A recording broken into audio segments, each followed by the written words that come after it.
Nature camp অনুষ্ঠিত হাইলাকান্দিতে পরিবেশ রক্ষা কর্মসূচির আওতায় মিশন লাইফের উদ্যোগে বিশেষ আয়োজন। আর্যভট্ট বিজ্ঞান কেন্দ্রের উদ্যোগে এবং পরিবেশ শিক্ষা কর্মসূচি মিশন লাইফের অধীনে হাইলাকান্দিতে এক বিশেষ নেচার ক্যাম্পের আয়োজন করা হয়। প্রকৃতি ও পরিবেশ রক্ষায় সচেতনতা বৃদ্ধির লক্ষ্যে নিয়ে দুদিনব্যাপী আয়োজিত এই কর্মসূচিতে জেলার 10টি শিক্ষা প্রতিষ্ঠানের 50 জন প্রশিক্ষণার্থী অংশগ্রহণ করেন। এদিনের উদ্বোধনী অনুষ্ঠানে বক্তব্য রাখেন এসএস কলেজের রসায়ন বিভাগের অধ্যাপক ডক্টর দেবাশিস ঘোষ ঠাকুরতা। অনুষ্ঠানে উপস্থিত ছিলেন বিজ্ঞান মন্দিরের আধিকারিক ও জেলা নোডাল অফিসার বাহারুল ইসলাম লস্কর। স্বাগত বক্তব্য প্রদান করেন জেলা সমন্বয়ক লুৎফুর রহমান বড়ভূঁইয়া। কর্মশালায় বক্তারা জলবায়ু পরিবর্তন, জীববৈচিত্র্য রক্ষা এবং টেকসই পরিবেশ গঠনের লক্ষ্যে প্রকৃতি সংরক্ষণের উপর বিশেষ গুরুত্ব আরোপ করেন। তারা বলেন, বর্তমান সময়ে অতিমাত্রায় দূষণ ও বনভূমি নিধনের কারণে প্রাকৃতিক ভারসাম্য নষ্ট হচ্ছে, যার ফলে জলবায়ুর চরম পরিবর্তন, প্রাকৃতিক দুর্যোগ এবং প্রাণীকুলের অস্তিত্ব হুমকির মুখে পড়েছে। তাই পরিবেশ বান্ধব জীবনধারা এবং প্রকৃতির সঙ্গে সামঞ্জস্যপূর্ণ আচরণ এখন সময়ের দাবি। পরিবেশ সুরক্ষায় অধিক সচেতন হওয়ার আহ্বান জানিয়ে বক্তব্য রাখেন মইনুল হক চৌধুরী সায়েন্স কলেজের অধ্যাপক আবুল ফজল মজুমদার। দেখুন বরাক সংবাদের এই প্রতিবেদন। নমস্কার, আমি নিমারালী হাই স্কুলের সহকারী শিক্ষিকা বিজয়িনী ভট্টাচার্য।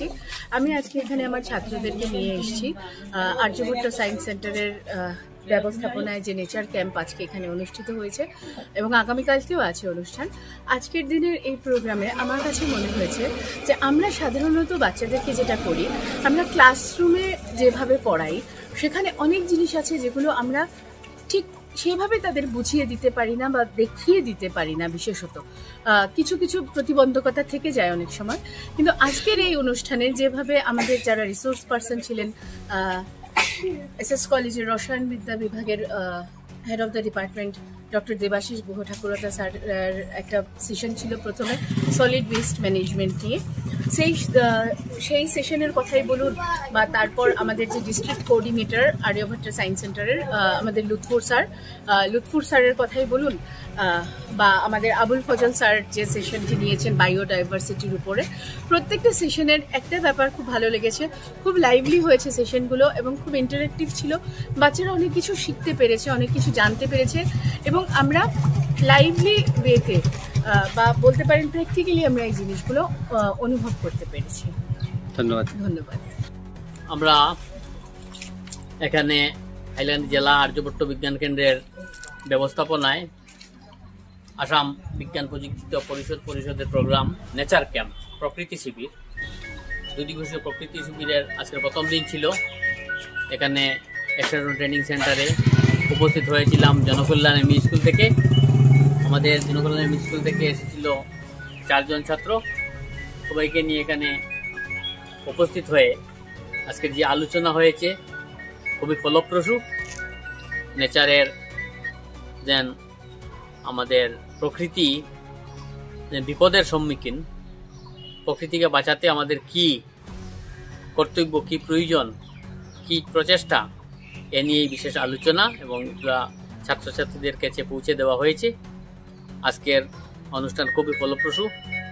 কাল আমরা যাব হাইলাকান্দি জেলার ঐতিহাসিক স্থান রনটিলা মনপুর।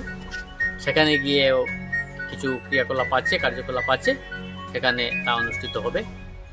এই মেসেজটুকু সবার অবগতির জন্য ধন্যবাদ। এখানে এসছেন, আমাদের খবর নিচ্ছেন, ধন্যবাদ আপনাকে। আমরা যে 2 দিবসীয় প্রকৃতি শিবির আজকে যা শুরু হয়েছে কাল অবধি চলবে, কালকে বিকেলে শেষ হবে এবং আজকে ইতিমধ্যে আমরা 3টি সেশন কমপ্লিট হয়েছে। আর বাচ্চারা এখন ফিল্ম দেখবে বিভিন্ন ধরনের ওয়াইল্ড লাইফ কনজারভেশনের উপর, ইকোসিস্টেম কনজারভেশনের উপর ফিল্ম ইত্যাদিগুলো দেখবে এবং এই শিবিরে বাচ্চারা যে এসছে তাদের প্র্যাকটিক্যাল অভিজ্ঞতা হচ্ছে কিভাবে এনভায়রনমেন্টে সাস্টেইন করতে হয়, কিভাবে এনভায়রনমেন্ট রিলেটেড ইকোসিস্টেমের বিষয়ে বাচ্চারা জানবে এবং কিভাবে ইকোসিস্টেমকে বাঁচিয়ে রাখতে হবে সেই বিষয়ে মূলত তাদেরকে প্রশিক্ষণ দেওয়া হচ্ছে। প্রকৃতির বিভিন্ন উপাদানগুলোর সাথে তাদের পরিচয় করানো হচ্ছে। সেইগুলোই হচ্ছে আমাদের এই 2 দিবসীয় শিবিরের মুখ্য উদ্দেশ্য। আর আগামীকালকে আমরা একটু দূরে চলে যাব, সেখানে রনটিলায় গিয়ে প্রকৃতির বিভিন্ন ধরনের মানে উপাদান বায়োডাইভার্সিটি যা আছে সেগুলো হাতে কলমে ওরা করবে এবং প্র্যাকটিক্যালি ওরা জানবে, গাছ চিনবে, পোকা মাকড় পতঙ্গ ইত্যাদি কিভাবে আছে, এদের খাদ্য অভ্যাস কি, ফুড ওয়েব, ফুড চেইন ইত্যাদি সম্পর্কে বাচ্চারা কালকে জানবে।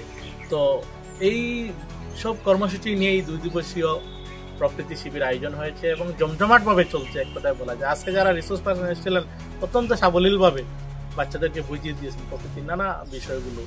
তো আমি ধন্যবাদ জানাই আমাদের আসাম সায়েন্স টেকনোলজি এনভায়রনমেন্ট কাউন্সিলের ডাইরেক্টর মাননীয় জয়দীপ বড়ুয়া মহাশয়কে, আমাদের হাইলাকান্দি জেলায় এই ধরনের একটি প্রোগ্রাম দিয়েছেন, এবং এডুকেশন ডিপার্টমেন্টকেও ধন্যবাদ জানাই, কারণ বিভিন্ন সরকারি স্কুল ওরা মানে এখানে পাঠিয়েছেন এই প্রোগ্রাম করার জন্য। ধন্যবাদ জানাই আমাদের বিজ্ঞান মন্দির অফিসার বাহাল হোসেন লস্কর স্যারকে, ওনার তত্ত্বাবধানে, নেতৃত্বে এবং লিডারশিপ যাকে বলে ওনার এইসব কর্মকাণ্ড হাইলাকান্দিতে চলছে। এবং আমরা সবশেষে ধন্যবাদ জানাই এখানে ইটিসি অধ্যক্ষ, উনি আমাদেরকে এত সুন্দর একটা ভেন্যু দিয়েছেন যেখানে বাচ্চারা মানে এসে এখানে এই প্রোগ্রামগুলা করছে। ধন্যবাদ।